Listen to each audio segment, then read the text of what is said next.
Good day po mga bayang karerista. September 13, 2025, Saturday at Metro Turf Club. Start time at 4 p.m. Shoutout nga pala kay Bro Joshua Sanchez. Maraming salamat sa iyo. Hindi ko nasasabihin kung saan yun at baka marami mag-PM sa iyo. Ulitin ko, maraming salamat Bro Joshua Sanchez.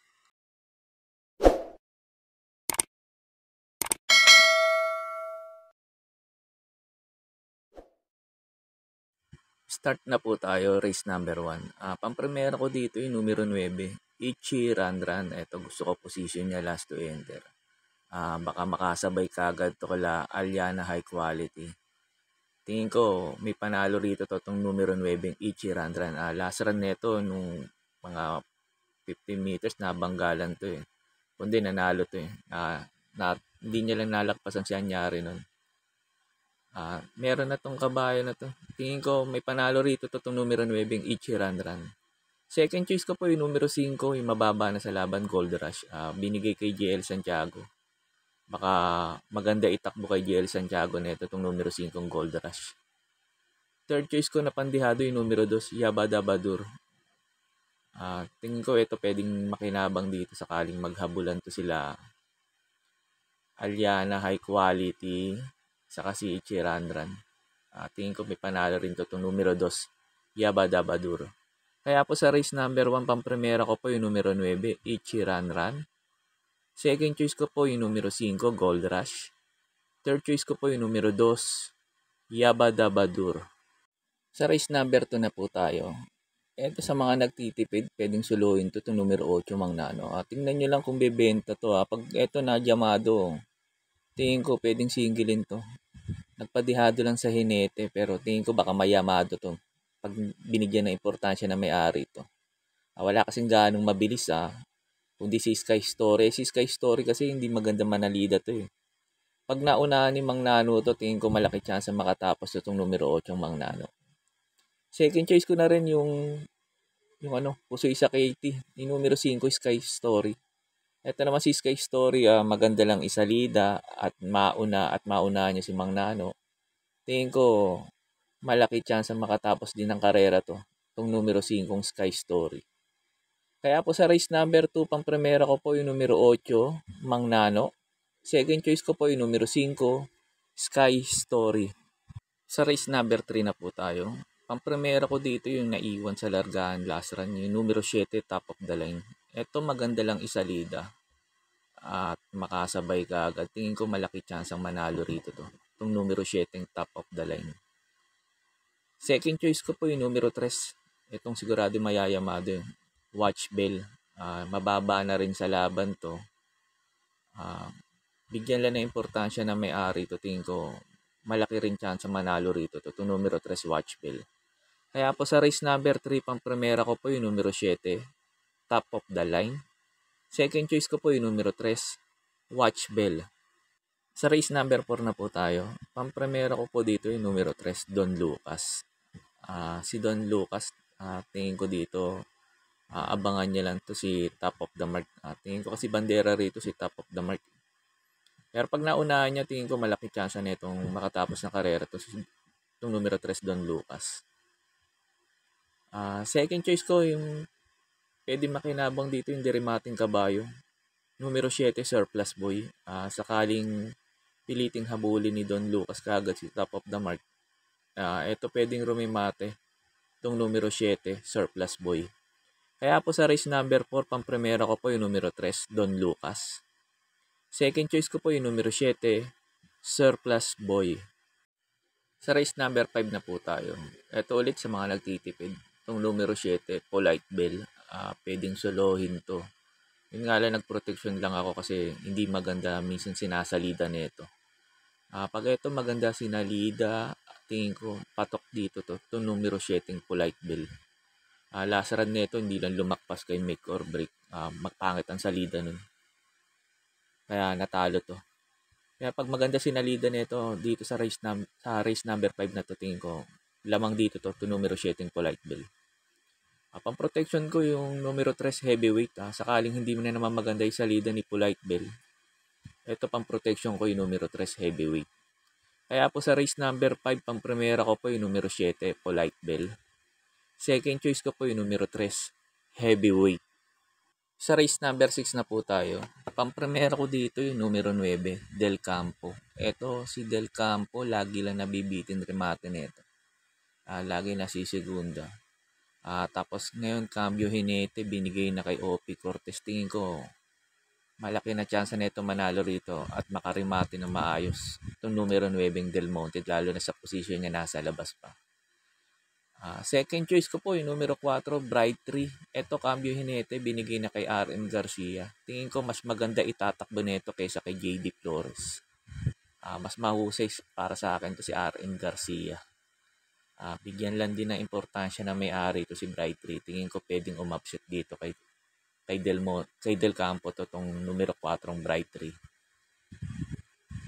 Pandihado ko yung numero G's, Generative. Ito, mas pinili ni JB Bakay kay Sakyan kaysa kay Doña Leon. So tingin ko may panalo rin to tong numero G's, Generative. Kaya po sa race number 6, pang-primera ko po yung numero 9, Del Campo. Second choice ko po yung numero 4, Bright Tree.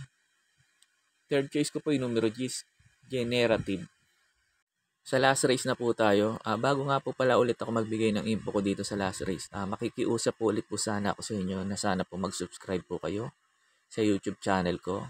At pakitap na rin po yung notification bell para updated kayo tuwing mag-upload ako ng mga infos at videos ko rito. Arnel Racing Tips, maraming salamat po. Sa last race na po tayo, sa race number 7. Nung numero 11, Wild is the Win. Ito para po sa akin, susuluin ko na po ito. Maganda tinakbo nito, last run nito, kala perfect shot. Doña Leon siya, tinalo pa na sa datingan niya si Wolf 359. Hindi pa maganda sinalida nun. Tingin ko maganda na isasalida ngayon nito kasi last to enter. Hindi may ipit sa largaan na sana at maganda sana isalida ngayon. Pag maganda sinalida nito, tingin ko lamang na rito to. Itong numero 11 Wild is the Win. Pagkatapos nga po pala ng info ko dito sa last race, in-upload ko po yung last run ni Wild is the Win para magkaroon po kayo ng idea kung susuluhin nyo ba o magpo-protection pa kayo rito sa paratingan. Kaya po sa last race, sa race number 7, itong numero 11, Wild is the Win, para po sa akin, susuluhin ko na po. Yun lang po, and good luck and happy racing po mga bayang karerista. Pagkatapos nga po pala nung video run ni Wild is the Win, yung mga pa-shoutout niyo po.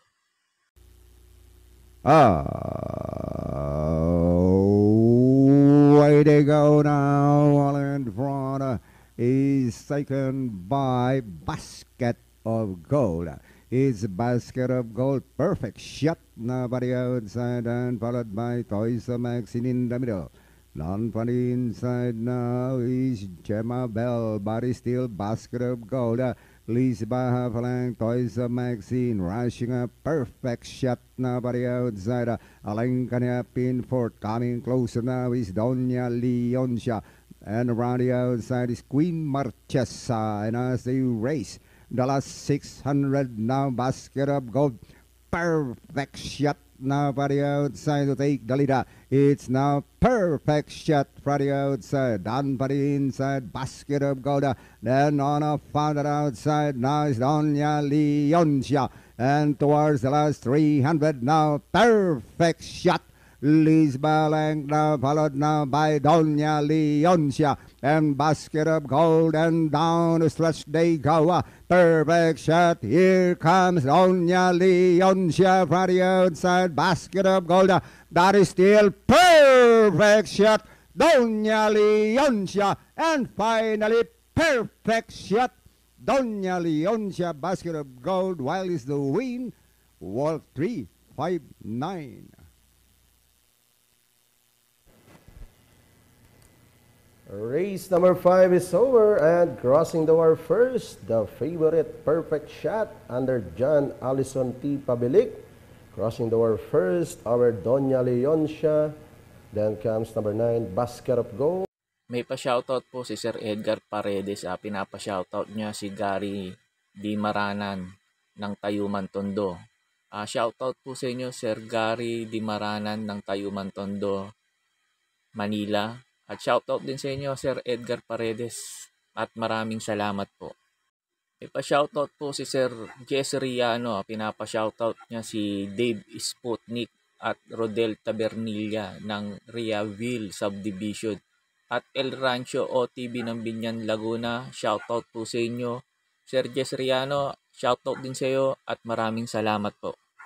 May pa-shoutout po si Sir Anselmo. Pinapa-shoutout niya ulit yung manager niyang si Sunny Nicandro. Shoutout po Sir Manager Sunny Nicandro. At sa inyo rin Sir Anselmo, shoutout din po sa inyo at maraming salamat po. May pa-shoutout po si Sir Jesse Kakdak. Pinapa-shoutout niya lahat ng karerista dyan sa may Santa Ana, Manila. Kina Jerby, Norby, at kay Tito Jesse. Shoutout po sa inyo. At sa iyo rin Sir Jesse Kakdak, shoutout din sa iyo at maraming salamat. Shoutout po sa iyo Sir Jester Byron Ferrer. Sir Jester Byron Ferrer, shoutout po sa inyo at maraming salamat po. May pa-shoutout po si Sir Rodilio Tabernilla. Pinapabati niya ulit sila Dave and Trump ng karerista ng OTB El Rancho. Shoutout po Sir Dave and Trump at lahat ng karerista dyan sa OTB ng El Rancho Binyan. Shoutout po sa inyo. Sa iyo din Sir Rodilio Tabernilla, shoutout din sa iyo at maraming salamat po. Shoutout po sa iyo Sir Braille Tadle ng Parola Tondo. Shoutout po sa inyo Sir Braille Tadle ng Parola Tondo at maraming salamat po.